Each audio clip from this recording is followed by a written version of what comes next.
Well, hey there. It's been a long time since I've posted anything from the language lab, so I'm going to do some experimenting and talking about just kind of random stuff that would be simple and probably even help you with your Bible study. What I want to talk to you about today is a pause. Not talking about like what's on little four-letter or four-legged creatures, but just the pause, like the absence of words. And you may say, Dr. Runge, how can a pause that has no words, no meaning, no semantic meaning of any kind, how can it accomplish some linguistic task? Well, that's a good question. I'm glad you asked. Well, if you think about pauses, pauses are just simply breaks in the communication. And we rely upon those pretty heavily to kind of signal things like transitions. So that if I come to a conclusion and say that, well, that's all I have to say about that, I can pause here and not say anything and then say the next thing I'd like to talk with you about. And that helps you. That little pause that I left in there allows you to kind of group those bits of information into two different chunks in your kind of mental representation of what I just communicated. And we find counterparts to that in printed text. So you'll find things like, oh, spaces between words. Yes, there weren't always spaces between words. That was an innovation, kind of early on that really made stuff lots easier. You have things like punctuation, that the different kinds of punctuation, like commas and semicolons and periods, are all essentially different links of essentially a pause. It's a way of graphically representing it. We have spaces like between paragraphs or section headings, and then you can have subject headings to make a paragraph feel like a bigger break. All of those things are exploiting that one kind of phenomenon that we're talking about here, which is a pause, the absence of something, and the way that it can divide things up. And a lot of people ask me about, hey, what are some cool, linguistic devices that will help me with my Bible study? And the thing is, rarely do languages have one device that always does this super spectacular prominence marking thing. It just doesn't happen that way.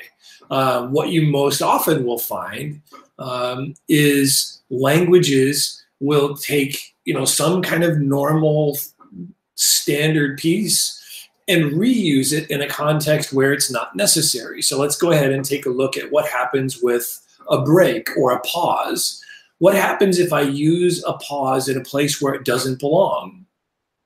Let's say I'm telling a story and I come to the point where it's getting exciting and something is about to happen. And I say, and then, and I don't tell you what's happening next. I'm leaving some space. And what that does is it builds some suspense to where you're saying, come on, just tell me what it is. What is it that happens? You can do other things like, for those of you who watch the old Star Trek series, William Shatner used to speak in very broken, I will not be captured. I will not do this thing. And so it's almost like each word is a sentence.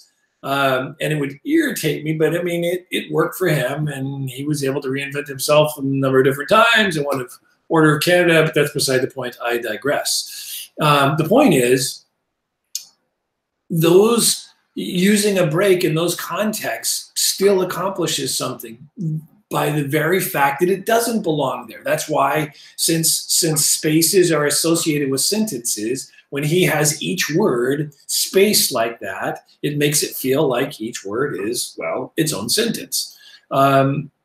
It could, and that could have the effect of being angry, like that kind of, my mom could kind of rock that kind of staccato talk pretty well. It was effective for her. I've probably used that in my own, kind of parenting. It can be dramatic, like to add some kind of dramatic flair. I could use that same kind of a pause to give people a chance to fill in the blank, which kind of like suspense. But let's say I'm saying something like, and he says to me, and I can be looking at you, and through, again, I'm combining it with nonverbal gestures that it's kind of like asking you to fill in or tell me what you think was going to be said there. Or it can be like what happened to me in 1982 when I was at a youth retreat and we were staying up all night telling stories, and I had this dramatic pause, and it wasn't actually a dramatic pause. I just fell asleep telling my own story. That's fascinating, I'm sure. And my friends figured it out when the lemon drop I was sucking on spit out of my mouth. So there you go. Pauses can do a whole variety of things.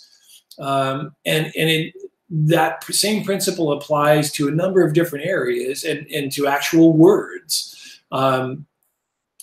They can be, there was this really great meme that a linguist had put up, or diagram of put your hands in the air, and how in different contexts, like a bank robber telling you that, as opposed to your mom trying to take off your sweater when you were little, versus a worship pastor. And I don't remember what the fourth one was, but it was really funny because it had completely different meanings, even though it was the same exact words. Sometimes with the bank robber, it would evoke fear.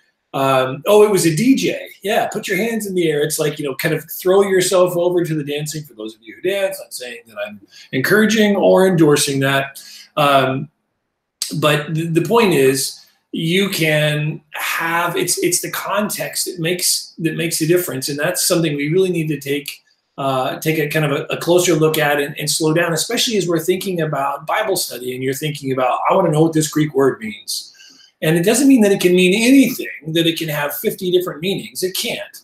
But at the same time, it doesn't mean that it will only ever mean only one thing. And I know it's really nebulous to say, well, you have to look at context.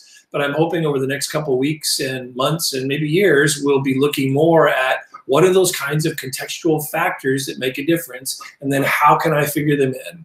And the idea of the break here was just to give you a bit of a break from your day, but also to give you a snapshot of what will be coming up in these Language Lab looks at things that can help your Bible study. Have a great day, and thanks for tuning in.